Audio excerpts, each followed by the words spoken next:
Hi, welcome to our electromagnetic theory course. In today's class, we will discuss about parameters of the transmission line. The parameters of the transmission line are classified as primary parameters or primary constants, and second one is what? Secondary parameters. They are classified into two types. One is primary and second one is secondary parameters. Let us consider a transmission line of length L. Let us consider a transmission line of length. Consider a transmission line of length L like this.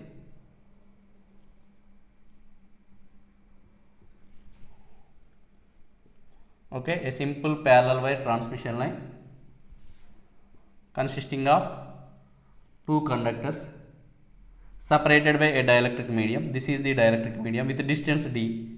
So what about this? This is filled with a dielectric medium, or else it is a free space. Dielectric medium. These two conductors are separated by a dielectric medium with epsilon, with permittivity epsilon. So here medium parameters are, we have epsilon, mu and sigma, or else epsilon. Let us take epsilon only. Okay.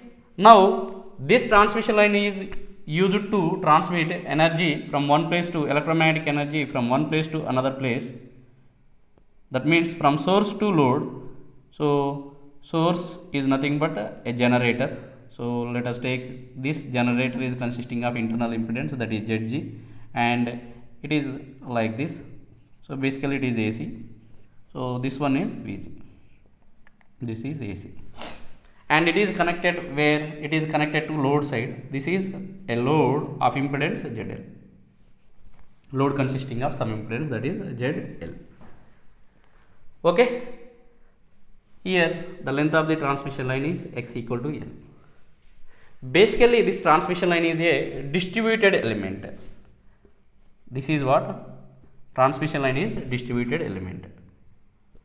Transmission line is distributed element. It is not lumped element. It is not lumped element.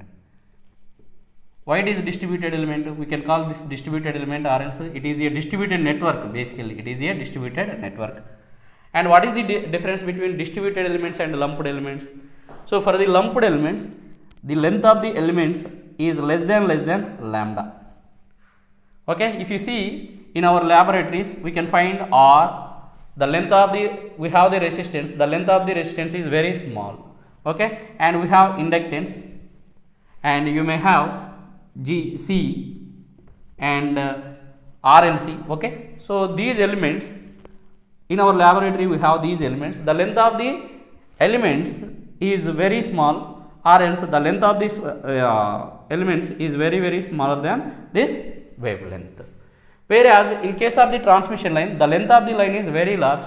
So that's why this element is consisting of this RLC. In case of the distributed, in case of the lumped elements, these are lumped. In case of the lumped elements, we can find these lumped elements in our laboratories. Okay. So in case of the lumped elements, lumped elements means they are physically separable. Whereas in case of the distributed elements, we can't separate this RLC. They are distributed, they are uniformly distributed throughout the length of the line. Means what? Suppose if I split this one, this transmission line, if I split this transmission line into small pieces of equal length like this. So small pieces of equal length, small pieces of equal length.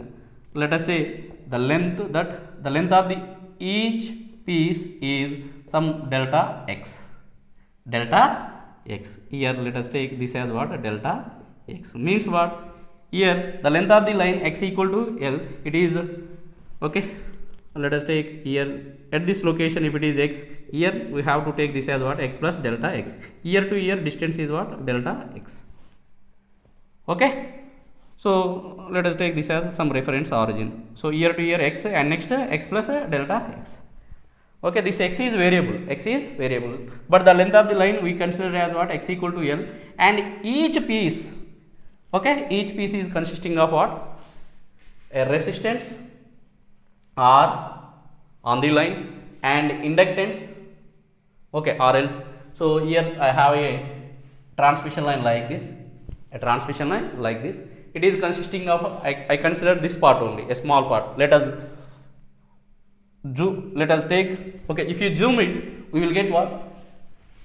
If you zoom it, that part, that is delta x, we will get, it will be appeared like this. Let us take delta, the length of the line is delta x.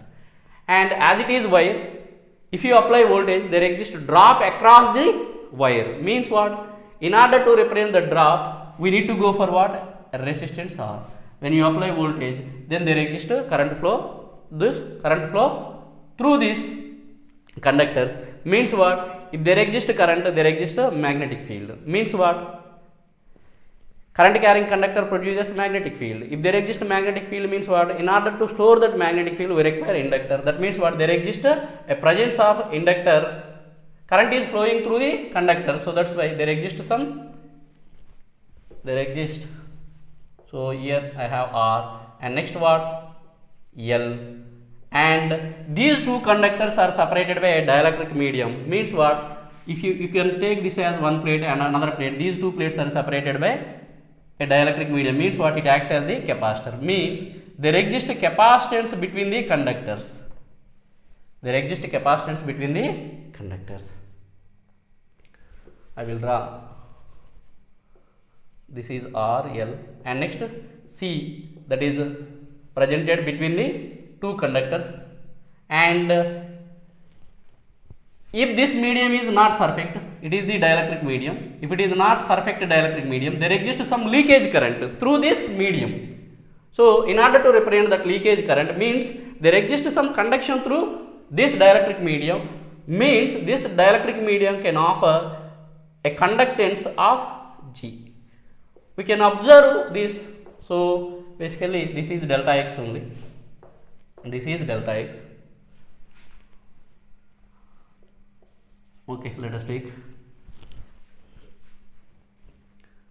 So delta x, it is consisting of what? R, resistance to represent the drop across the line, and L. So that means resistance offered by the, there exists some resistance for that wire. So the R, L to represent the magnetic field, and C, so that is between the two conductors, and G, there exists some leakage current through the dielectric medium. Means what? In between, dielectric medium is in between the conductors. That's why G. So these parameters are called as the primary parameters of the transmission line. That parameters are nothing but what? R, L, C, G. And these are defined for what? Per unit distance. These are defined for what? The length of this. Actually it is not entire transmission line. It is a small piece of transmission line. Okay. So here we defined this R, L, C, G per this unit distance. So that's why R is defined as what? A series resistance per unit length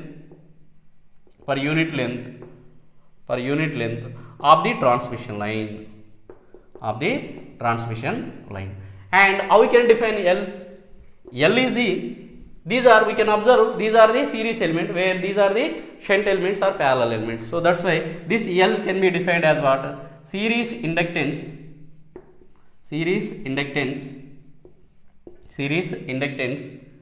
per unit length. Why per unit length? Because these are defined for this distance. Okay. So series inductance per unit length of the transmission line.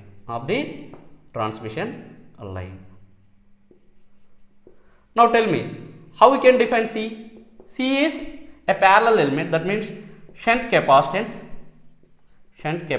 per unit length, between conductors, parallel capacitance per unit length, between conductors of the line. And last one, what is that? Is it series or shunt? So it is a shunt element, that is conductance per unit length. Why per unit length? Because they are defined per a unit distance of delta x, per unit length between or else between conductors. Between conductors. Now tell me, what about the units of R, L, G, C? Let us write that elements here. That is, we can write units of R. R is measured in terms of what? Ohms per meter, and L is measured in terms of what? Resistance per unit length. So that's why it is ohms per meter. And next, L is measured in terms of what? Inductance, means Henry per meter. And C is defined, C, it is a parallel capacitance between conductors per unit length. So means what? Farad per meter. And last one is what? That is G. G is nothing but what? G is nothing but what? G is nothing but, what about G? That equal to, that is measured in terms of what? Mhos per meter. If you see this L and C, they are similar to what? The units of mu is what? Henry per meter. The units of epsilon is what? Farad per meter. Okay, so these are nothing but what? Medium parameters. L and C are nothing but medium parameters. Okay, this is all about parameters of the transmission line. Parameters of transmission lines are classified as two types, that is primary parameter and secondary parameters. Basically these are the constants, so that's why they are also called as primary constants. And we have secondary constants. Why these are called as secondary constants? These secondary constants are derived from R, L, C, G. Basically they are Z0 and gamma. We will discuss about the Z0 and gamma later. Okay, these Z0 and gamma are derived from primary parameters. That's why they are called as secondary parameters. Okay, the length of the transmission line is very large. Basically, if you split this one into equal parts of a small length delta x, where delta x is tending to 0, as it is distributed elements, each part, that means a small piece of transmission line, is consisting of what? R, L, C, G. Okay, it is considered as a uniform distributed element. So when you apply voltage, there exists a drop across that conductors. So to represent that drop, we need to go for what? A resistance. Means what? There exists a property of the resistance for that conductor. Next, when you apply voltage, there is a flow of current. If there exists a current, means what? Current carrying conductor produces the magnetic field. That magnetic field is stored in the form of what? Inductors. Magnetic field is stored in inductors. To store magnetic field, magnetic energy, we require the inductor. And next, these two conductors are separated by dielectric medium. Means what? It is similar to capacitor. So that's why there exists some capacitance between the conductors. Means it is a shunt element, whereas these are the series elements. And this dielectric may okay, there is in case of practical cases, there is a possibility of what? It is not perfect dielectric. So that's why there is a possibility of some leakage current. To represent that leakage current, we need to go for some conductance. That conductance is nothing but G. These elements are defined per a unit distance of delta x. So that's why we can take what? It is, we can define these elements are what? Resistance per unit length, inductance per unit length, capacitance per unit length, and G is conductance per unit length. These are between the conductors, so that's why these are parallel elements. These are the series elements. Please remember that one only. Okay. Next, we can define this Z0 and gamma. Z0 is defined like this: secondary constants. So Z0 is known as characteristic impedance, that is defined like this, that is Z0 equal to under root R plus j omega L by G plus j omega C. And gamma is defined like this, under root R plus j omega L into G plus j omega C. It is measured in terms of the ohms. It is measured in terms of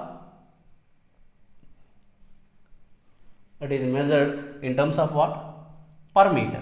It is measured in terms of per meter. Gamma is measured in terms of per meter. Okay. So this is about our primary and secondary constants of the transmission line.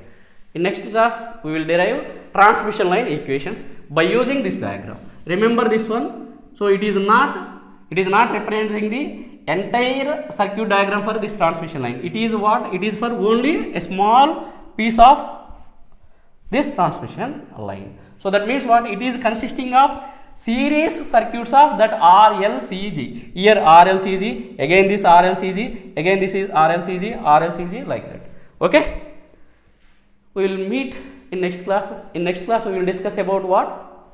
Transmission line equations. Thank you.